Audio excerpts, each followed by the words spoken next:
Hey everyone, it's Marika here. Today, Antony and I had a quick chat. We caught up on what's been going on around the world with COVID-19. We talked a bit about self-isolation and getting the community involved.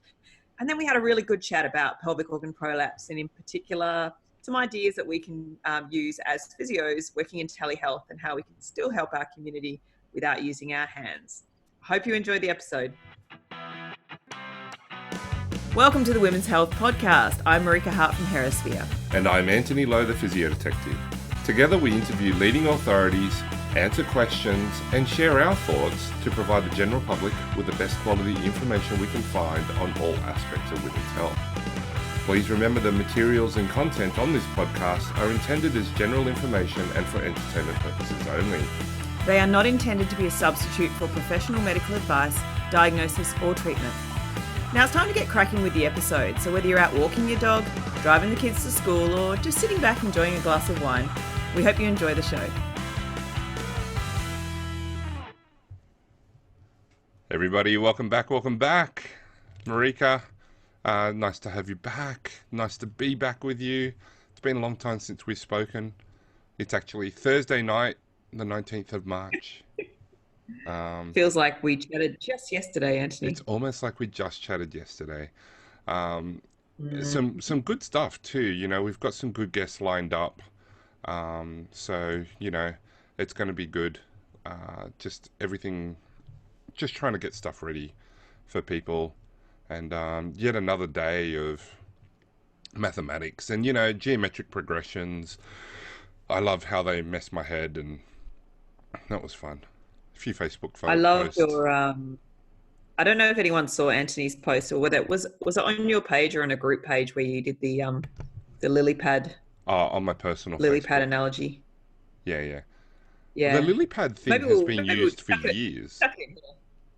We'll put it in the show notes. We'll chuck it in the show notes because it kind of messes with your brain a bit, just thinking about the exponential growth of this. And it's interesting. When in Perth, we've kind of gone from having a couple of cases a day to 17 overnight. I don't know if that's because the testing has finally is finally happening, or whether it is just that the community transmission is increasing rapidly. But it's we're very much on the cusp, and I feel like New South Wales, the horse has already bolted to some degree.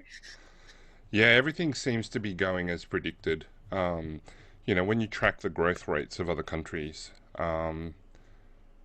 We're kind of on that geometric progression, which is okay. It's going to happen. Everybody's going to be exposed to it in some way eventually.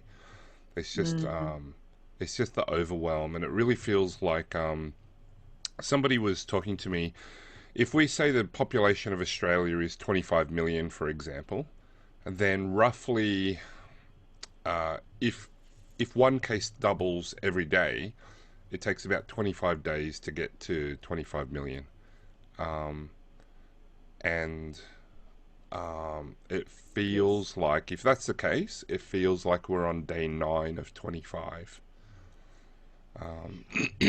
So if you just take it out a little bit and say that it takes 10 days to double, and it's been 70 odd days, so it's about right, since the first case was discovered.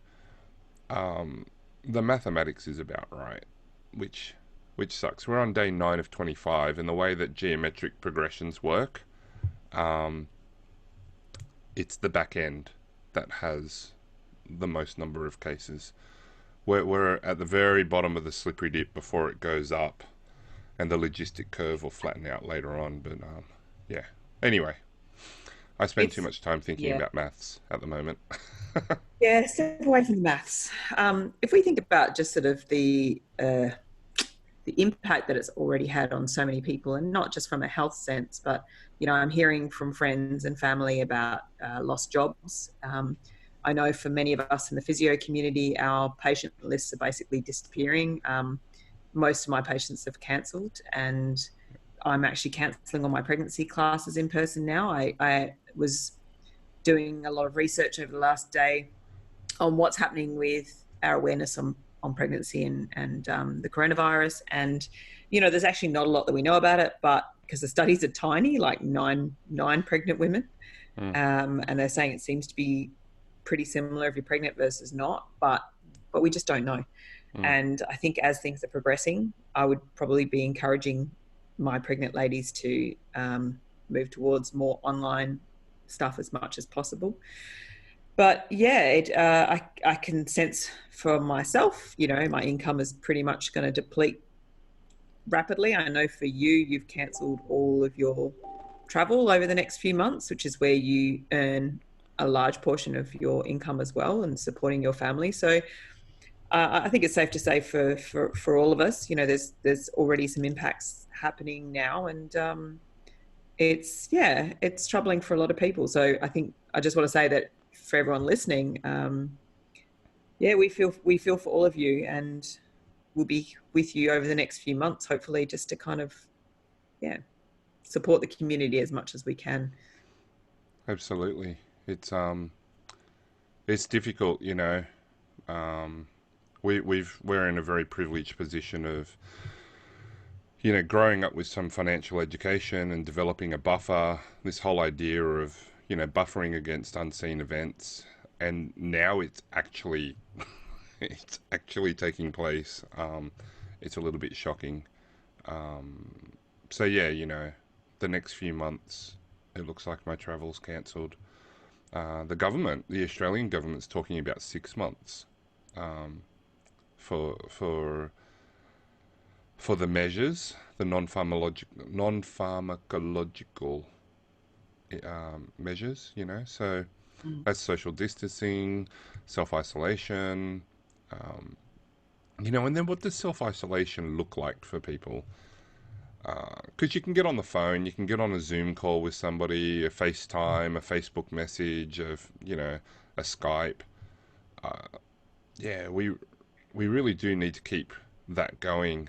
Um, so it'll be fun to organise a few more rapid get-togethers. We have a monthly female athlete get-together. We might Mm. have to do that a little bit more frequently, just just so that Maybe we you can can touch alternate base with time people. zones, Anthony. Yeah, It's yeah, like I know. 3 o'clock in the morning or something for me. I know. I'm I've never sorry. made one yet. Oh, well, No, yes. being selfish. That's because you Maybe prioritize alternate. sleep. It's almost like I you know, Anthony. prioritize sleep over joining in. Hey, you mentioned self isolation, and it's interesting talking about people coming back from travel. And I think there's certainly, I don't know whether it's confusion or perhaps some people not taking it quite so seriously, but it certainly seems that some people think self isolation means you can still pop down the shops and grab some items, and you can still, go to your workout class or whatever, as long as you stay away from people. And I think it's really important that when people are in self isolation, that means you're in your bloody house. You're not going out. Yeah, And I think we all have to just, really play a role in stopping the spread of this. And if this means that, what, for 2 weeks I have to stay at home, then I have to call up my family and say, hey, can you just drop some food off at the front door and leave? Or I'm out of toilet paper. mm, And do you know what I think has been amazing, Anthony, is the community groups that have formed on Facebook. I don't know what it's like in Sydney. It's gone crazy in Perth. I've mm, got notes from my neighbours saying, let us know if you need anything. mm. There's a Facebook page, I don't know if we talked about this yesterday, called Adopt a Health Worker. And a Oh, guy yes. from Perth started it a few days ago, and it was like 500 people. Now it's 10,000. And I see these beautiful posts where people are literally sending like 5 pizzas to the local ED Oh, or the wow. local COVID clinic. They're dropping off boxes of food for the staff to say, hey, look, we're all in this together. Like, we will support you. So I think, and there's other community groups too, where it's people that, if they're in isolation, will say, hey, can someone go to the Mm, supermarket and get me the stuff? So I don't think many of us are so isolated that we can't get the stuff that we need. yeah, yeah, I agree. When we're self-isolating, call up your friends, call up your family. Um, while there's still deliveries going on, you know, use a delivery service to get your groceries delivered to you. Um, Yeah, I think Coles and Woolies have shut that down now, haven't they? oh, have they? Yeah, I don't know. It's a very fluid situation. It feels like it changes hour by hour. But um, Yeah. but yeah, like getting people to help out. Um, yeah, yeah. It's a scary time.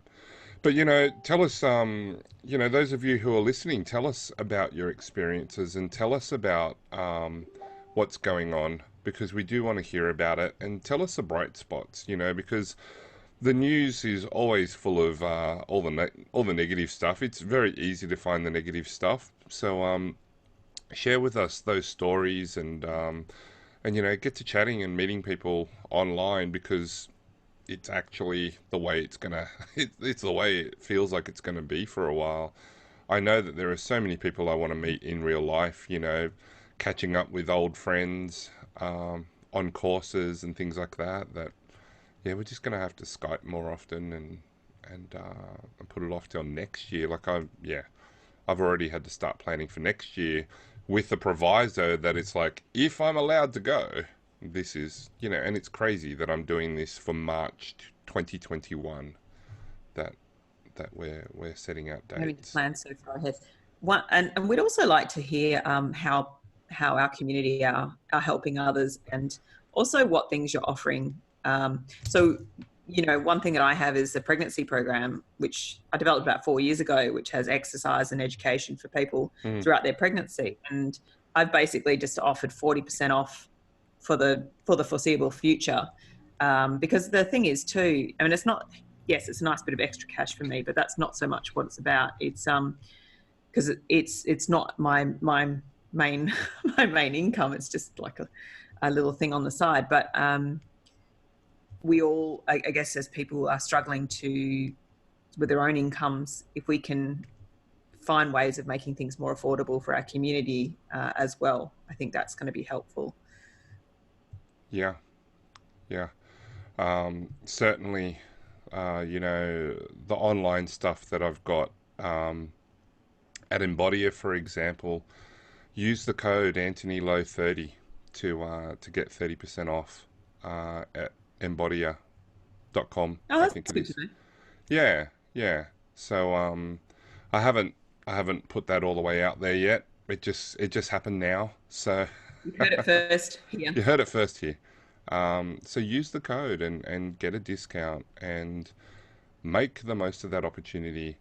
I'm preparing, gearing up for the mentoring program, so that's still going to go ahead, because that's all online, and it's a great time to develop the resources. The great thing about the mentoring program, and you did some brilliant videos, Marika.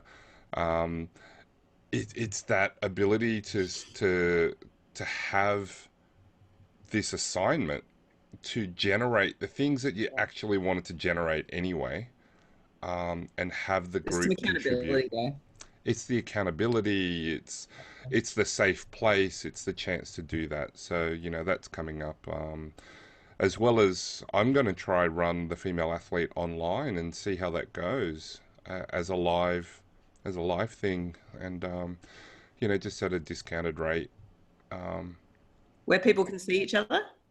yeah, so people can see each other, people can see me, Awesome. um, and then we give feedback as much as we can. Um, so yeah, it'll be interesting. It'll be interesting to see how it goes. So I'm willing to try it, because Yeah, I'm a go big for it. believer. Yeah, I'm a big believer in the whole interaction thing, and this is just pushing me Mm. to give it a crack and challenge my beliefs. I think, I really do I think, value the in-person contact and face-to-face, and the ability to touch and guide. I am a manual therapist after all. I'm not gonna pretend that I don't have trained hands. Um, so it is my preference, and so yeah, I'm gonna have to get good at doing something different. It's almost like that's what I teach people to do, to adapt and be resilient. different, Anthony. Do Do it a something different different. way. Do it a different way. Do it a That's it. different way. That's it. Yeah, That's it. I think Do it we're all going to differently. have to. We're all going to have to basically stop, reflect, spin, go in a different direction, and it's not easy. I know that I don't know how you feel about some conversations that you've had recently, but I've been talking to a few other physios and really trying to push them out of their comfort zones. Oh And yeah. they're like, "Oh, I can't do that." I think, well, you're going to have to. Yeah. And I think we're all going to be in that state where we're going to have to take a deep breath, and take the leap of faith and think, what's the worst that can happen? You know what? If you try it, it doesn't work. Who cares? Yeah, You you're know, unlikely to it's not hurt going to ruin somebody. and exactly. But take a leap of faith. And you just reminded me that, Antony, you talking about your mentoring program. I ran a mentoring program last year Mm, good for pre and feedback. postnatal exercise, and huh? Yeah, I heard good feedback from people. They were coming up to me going, guess guess what I'm doing right now? It's like, I don't know what you're doing right now. I'm on Marika's mentoring program. Oh, do you know what? It was so much fun. I had 30, I kept it there. Mm, And we had our little Facebook group, and we did a live webinar kind of thing every week. But I basically put a bomb under their butts and made them do homework every week and really nice. reflect on how they run their business and what their priorities are, and what their strengths were too, and their weaknesses, and how they can really optimize their strengths, and the stuff they're not good at, either get good at or bump it off to someone else. And Mm, what was really nice is that the culture within that group, and I see it in your group too, Antony, is that there's just that lovely support. I don't know whether we just happen to get really nice people in, but everyone was so lovely and really, asking each other for feedback and sharing each other's websites and giving advice on things, but in such a positive, supportive, lovely way. And mm. I loved running that, and I might do it again. I might do it again in the next couple of months. If anyone's interested in that, just send me an email Yeah, or PM me. And if I get enough people, I'll probably do that yeah, as well, because that was really fun. yeah, yeah. We got lots of things in the works, Mm. and getting that DR project up. I'm gonna release a couple of free videos just so that people can see some of the stuff that we're doing on that. But that'll be cool too. It's all fun and games. But I thought something that we could talk about today is Oh my actually God, yes, let's get on with it. is actually how can we help people with like stress urinary incontinence or pelvic organ prolapse or both today? It's up to you. Let's just do one, hey? Because I think that's what we Yep. said, right? um, let's do POP. Let's do pelvic organ prolapse. Right. We're doing a telehealth conversation, consultation, or we're trying to help somebody. We can't, pelvic health therapists can't do an internal. I do not, you know, I am super cautious, so I wouldn't want people to do a self-internal on camera. I don't need to see that, and I don't need to be a part of that. Um, so it's really hard to get information, and yet, Yep. both you and I have helped people without having to touch, just through observation. So I thought, it'd be good. I might interview you to start off with. What are some of the things that you're looking at? Like, do you start with a subjective? Do you get them to fill out Oh, yeah. forms? What are you doing on your POP consultations? So I've not had many pop consults. Well, I'm trying to think if I've had many in telehealth situation, but I'm sort of thinking about what I do clinically and then reflecting on how that can be transferred to an online system. So all of my patients get obviously an intake questionnaire in clinic, and I do the PFDI 20, which is just a really nice pelvic floor distress inventory. Quick screen 2-page questionnaire, and I also do a DAS questionnaire on them. So my pain patients have a much more comprehensive intake form, but if we just talk about POP, I usually just have those two plus an intake form. Then I would go through my full subjective examination, which includes all the goals as well. So I actually do use the Curtin pelvic floor assessment form because it's so comprehensive and it covers everything to do with bladder and bowel symptoms and sexual symptoms as well. I think sometimes it's easy when we kind of go down the POP route where we kind of don't even ask about that other stuff, but it's not things that people will bring up unless you ask them. And then you do ask them, they go, oh, well, I hadn't really thought about that. And so that also includes things like fluid intake, and voiding dysfunction, bowel dysfunction, a little bit about diet as well, looking at if they're postnatal, obviously how recently they are postnatal, but what their birth was like, was there any trauma, how big their baby was. So that whole, subjective examination is quite comprehensive. And for some people that takes bloody 45 minutes, So in a telehealth 1 hour consultation, I mean, that could take a substantial part of that. And then depending on what I got from that, I may end up sending them more questionnaires. Like if they're having more bladder symptoms, there might be a bladder diary, for example. But with most POP patients, I don't tend to go down that route. But I guess, subjectively, the symptoms we're looking at are, the heaviness, the dragging, the sensation of a lump or a bulge. Do they have any difficulties retaining a tampon? They might have some difficulties or discomfort with intercourse, but a lot of women find, depending on the position, that they can have intercourse no problem. So that you're sort of in your head trying to think about whether or not those symptoms are related to POP. But I think I'm trying to remember, some studies that I've read before where if people say they have a lump or a bulge in the vagina, it's like 80% correlation with, with a positive POP-Q. I don't know. I'm trying to think off the top of my head. Sorry, Antony, my brain's a bit fuzzy, but yeah, it's something like that. So if people are saying those sorts of things, then I'm starting in my head to think that that's probably POP. And then with regards to that, I'm wanting to know when she has those symptoms, so with particular activities, and is it worse at the end of the day? And we can take all of that information.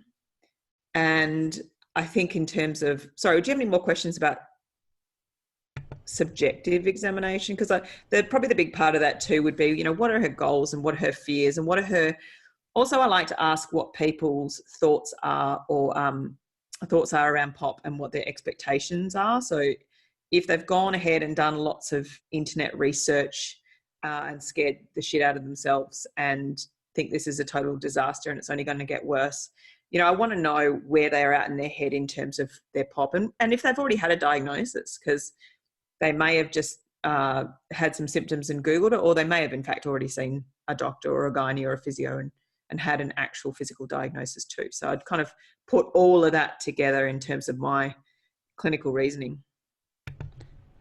Yeah. No, I think that's pretty good. I think it's a lot more thorough than I do because,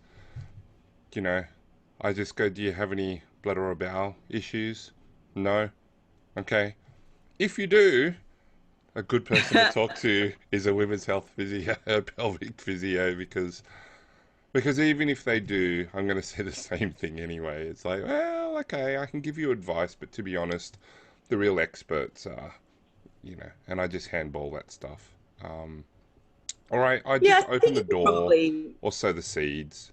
yeah, I think you could probably tweak those questions a little bit more to make them less vague, like specify what they might look like. Oh yeah, Yeah, I didn't say what I do is perfect. Not at all. yeah, yeah.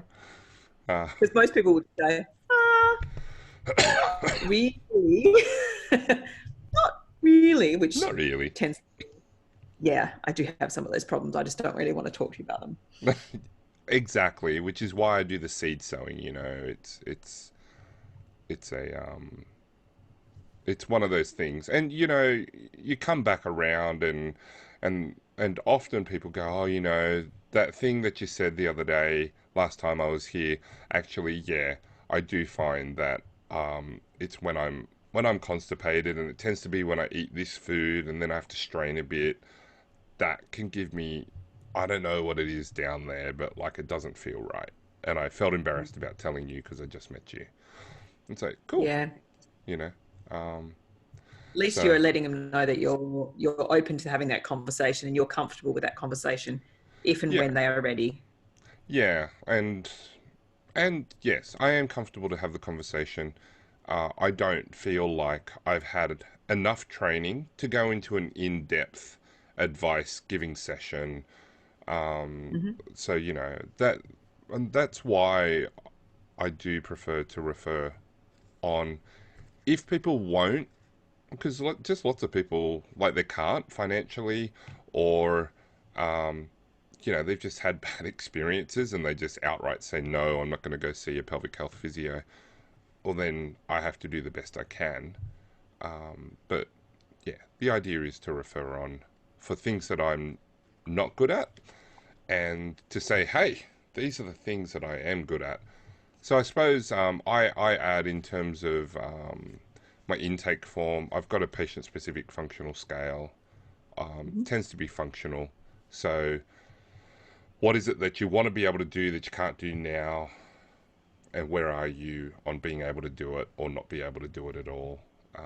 Yep. Stuff like that. But then, like yourself, I am trying to get better at my notes. My Yeah. consults tend to be free flowing in terms of the discussion, and I tend to just write everything that people are saying.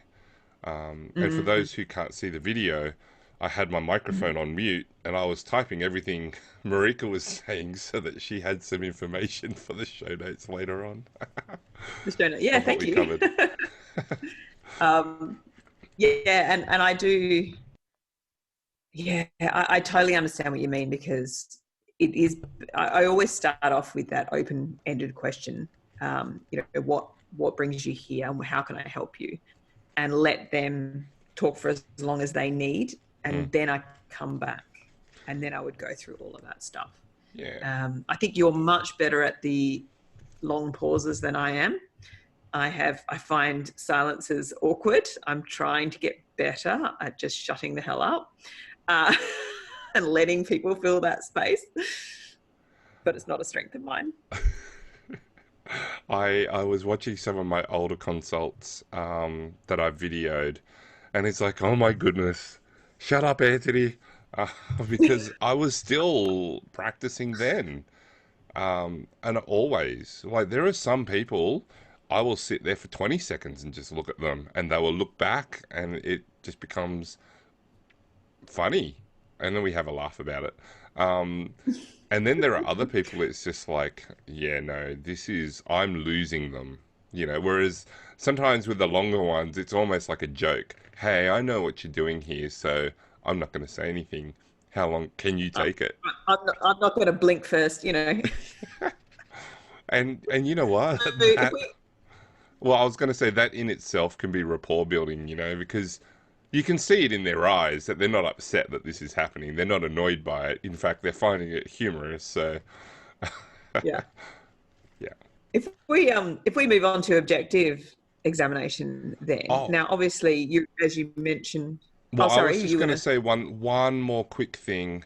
One common question that I have about the subjective is, it's really good to listen, and I really appreciate that listening is helpful for people. But then I don't know what questions I need to ask next because I'm listening so actively and attentively Mm, that um, like I find either I'm getting distracted and not paying attention because I'm trying to think of the next question or trying to remember what to ask, or um, I just think, okay, now I have to speak, and now I don't know what to ask because they might have already said it. So that's a really common thing that I mm, hear from people. And it took me a while because you know how you don't actually know what you do, you just do what you do. So it took a mm-hmm. while for me to figure out what I was doing. And I figured out I know how to ask the next question because I start recapping what they told me. And so, one of our little in jokes is so just to make sure that I've heard you correctly. It's one of my favorite phrases to trigger myself to recap. Not laugh. Don't laugh to your patient I'm not. Sometimes when I though. say it, I've got this. Oh, Marika's laughing at me right now. Uh, I'm but so sorry. I've now implanted that, haven't I? yeah, every time. But Sorry. it's all good. I like it. It's a fond memory for me. But I find that when I am recapping, I'll go through and say, okay, so this has been happening for, you've had this since you've given birth, and this is your third baby now, and your first baby is this old, and you delivered this way, and, I'm Mm, going through the history that they've given me, piecing it all together, and then I'll stop and I'll go, oh, I need to know about this. Can you tell me a little bit more about this? Yeah. And that's how I work out the next question. Um, Yeah. Do you and use then, any kind of guidance sheets, like assessment sheets or anything to help you, or you've just kind of got your system? yeah, no, I don't. Um, I do get them to fill out a standard, the standard, okay, current history, previous history, aggravating, easing. Okay. Like I've got that kind of format in the form that I Oh, give them. So I've got a oh, lot of that's that handy. already. Yeah. So that Yep. tends to catch me for all the problems that I have in capturing all of it at the time live. And what I say to them is, Yep. hey, I have read it, but I find it helpful if you just tell me your story and I listen now, and then I'll ask Because some I of the think one of the questions. things that I always freak out, because I do, as I said, for my pelvic health patients, I do use, big assessment sheets. For my regular patients, I just type straight into, Mm, our software. And there's always, I kind of have to stop and go, okay, have I done my aggravating, my easing? Have I done my red flags? Have I done my medical history? Have I done their medication? I have to kind of stop myself and just go, hang on, hang on, hang on, hang on, and almost like picture it in my head, have I yep. forgotten anything? Um, and so that's where sometimes having those, things laid out somewhere that you can kind of have a quick check and go, have I forgotten anything obvious? I used to Because, have a red flags are laminated really sheet. important. I used to have a laminated Mm. sheet that I had on the wall in front of my computer screen, which had it because when you've got staff and they're not doing the right things. It's nice to have reminders, and part of the problem was their boss wasn't doing the right thing as well. So you got to lead from Yeah. example. um, so yeah, I used to have a sheet laminated just with the headings, and I still have that now in that online form.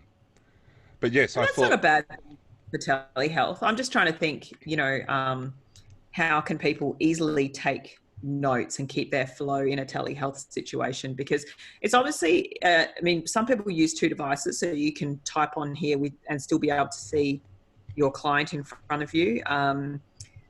Otherwise, what I do, I tend to, when I see people online, is actually handwrite it or write it on my iPad and then transfer it, mm, because I like to use my laptop for the Zoom. Do you know what I mean? So, mm-hmm, yeah. yeah, Which means I can't type on my laptop.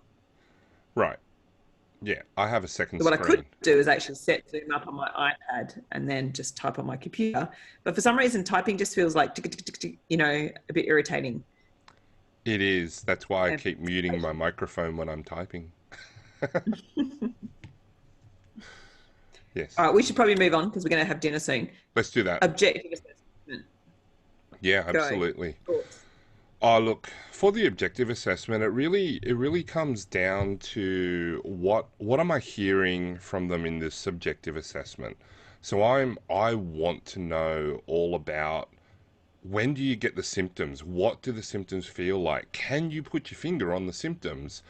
Um, does uh, Is there a time of the month that you feel the symptoms more? Is there a time of the day that you feel the symptoms more? Is there an activity? Is there an amount of time that you can go before you get the symptoms? Or is it random? So, all of these things from the subjective then drive my assessment. And so, I'm definitely using as my first movements their priority list. I want to run again. I want to squat. I want to do weights. They told me that I can't do sit ups, and I love sit ups. They told me I can't do planks, and I love planks. I do yoga, and they said no more down dog. So they're the things that I'm straight away looking at, um, because they're the things that are important to them. They're the things that they want to get back to. And so, hey, somebody might be 3 weeks postpartum and telling me that they want to run, or they've been told that they're not to run ever again, and that may not be 3 weeks postpartum. That might be 3 months or 3 years postpartum, and somebody said, oh no, you're not allowed to run again. Really, what they do want to do is where I start my assessment, and then there are things that you agree with your client. they tell you things and then they tell you why they think that, and you think, you know what, that sounds spot on. And then there are times where you think, wow, that sounds really dodgy as a reason. Be it information that they believe or that they've been given. And so that forms, in my thinking, it's like, okay, I need to know, number one, am I right? Because I could be wrong. I don't have to be right. I could be wrong. So where's the evidence that I might be wrong? And I'm trying to design an experiment in my head, a movement or a belief that I need to challenge. So one that's excuse me, really common is I have a weak core, or the physio told me that my core is not strong enough, or my pelvic floor is not strong enough. And it's like, yeah, but you're able to run this far, like further than I can run and not have symptoms, and then other times you don't. Like, that does not sound like a pelvic floor that is structurally a problem. Do you know what I mean? So I'm looking to see how to challenge those beliefs through a movement experiment to see if I'm right or to see if they're right, and not even to point it out to them. Just let them be confused with that. So, a lot of what I do in my assessment is to generate confusion. The idea is that learning best takes place when you're confused. Because if you hold strongly to a belief, it's unlikely that you're going to learn something new or something different or something that you disagree with, because most people don't change their mind and they look poorly on people that do change their mind. That's why politicians hold to a certain line, because it just looks better for them politically if they hold to a line, even if they're wrong. And this is outlined in the research, so it's interesting stuff. So I'll do something, a movement or a test, and say something like, "Oh, if we did this, if you can't do that, um, or okay, if your core is weak, I want you to do this thing for me," and I get them to do something, and then I'll just ask them the question and say, "Oh, if your core was weak, do you think you should be able to do that?" And the answer is often no. So, okay. And then we just move on to the next thing. And the idea is that they just build up all these no's. And it's like, oh, okay, I don't understand what's going on. And that's what I'm looking for, because at that point there, I can now introduce different ideas to join the dots in a different way and give them a different story from which they can then gently challenge their beliefs. And for for pelvic organ prolapse, a lot of the times it seems like they're really, really afraid that they don't have that fascial support. So they're using their pelvic floor to generate the support. And then it actually sounds like symptoms of overactive pelvic floor or excessive amounts of pelvic floor during a functional activity. And then and then from there it becomes, okay, are you getting them to do too much, do too little? Attention to task, spread the load, breathing in all the way. So many people are just caught up on this idea that you have to exhale on exertion, and you don't. You don't. You need to be able to exhale whenever you want. You need to be able to inhale whenever you want. And one of the things that I've had a chance to do is have an intravaginal pressure sensor inside somebody, and you want to see a pressure increase, get people to exhale while they're pursing their lips. The pressure is a lot more than if they're inhaling while they're doing the activity. People don't believe me, and then I pull out the pressure tracers to show them, you know. Hang on, sorry, just go through that again. So people purse their lips and exhale through a The movement. Yeah. intra-abdominal pressure is higher. Well, if you don't purse your lips, it'd be different though, right? Mm, yeah. Then how do you regulate how do you regulate how fast you breathe out? Right? You have to use some sort of muscular activity to regulate how you breathe out. So as Hmm. soon as you slow down your breathing out, you're actually generating tension, which actually shows up as a pressure increase on a trace. Um, Sorry, my brain's not quite functioning up that level yet, Antony. I'm going to have to think about that. I mean, I think mhm, I'm totally with you on the breathing, and that different breathing patterns are good. Variability in breathing is good. mhm, I am interested just thinking about my experiences with patients with POP, because changing their, well, often I find I get a lot of patients with who are breath holders and they're mhm, ab grippers. And I mhm. know I hate like the terms, and I don't tell them that you're a ab I gripper or totally whatever. understand.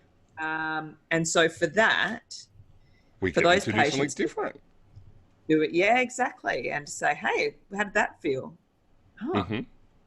that actually feels really different. You Just don't going back want to me to what you're talking turn about the before. core on? You don't want me to turn the core on? And it's like, do you think you have to think about turning the core on? Did you have to think about your core before you got pregnant? You know? Mm.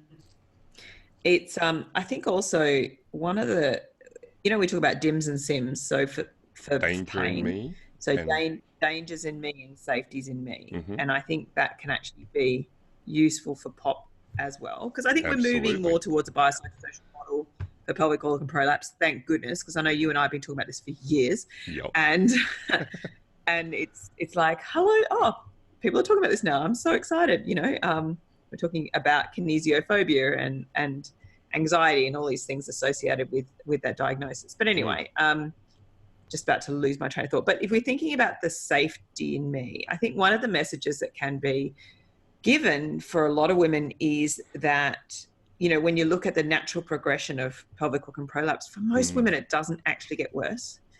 And I think if we're in this temporary state of, we might be in telehealth for a while, if we're so worried about making people worse and not being able to do a vaginal examination, my feeling is, so if you are a woman who's 6 weeks postnatal, I can't assess you. You've got some of these symptoms that I think are probably related to pelvic organ prolapse. I can, at bare minimum, take you through some movements, have a look at how you're lifting your baby, give you some advice. I can also talk to you about a pelvic floor contraction that involves this and also involves, sorry, I'm doing it with my hands, it involves elevation, but also involves relaxation. mm-hmm. So going through that process, I can talk about constipation. I feel like from a telehealth perspective, rather than just leaving this woman alone to her own Oh, fears and the 100%. internet, 100%. we can give her those safety messages to say, look, you are in this beautiful healing stage. A lot is going to change over the next 6 months, just Yes. with natural healing, like, looking at the levator hiatus and what changes with that. Let's give you some really sensible things to do now. Yep. That is very unlikely to make you worse. Yep. Okay. Um, and it is different, I think, for those who are 4, 5, 6 years postnatal, and we could probably push them a little bit further down the track. But I'm just thinking about the dangers in me, which are those messages that they get often from the internet, and obviously that sensation itself, feeling like something is coming out, is bloody horrible. Yep. And that in itself, in that very vulnerable area where there's lots of nerve fibers sending Yep. messages to the brain to say this is not right. Yep. And I think as a woman too, if we feel that things are not right down there, it's very distressing. And so Yep.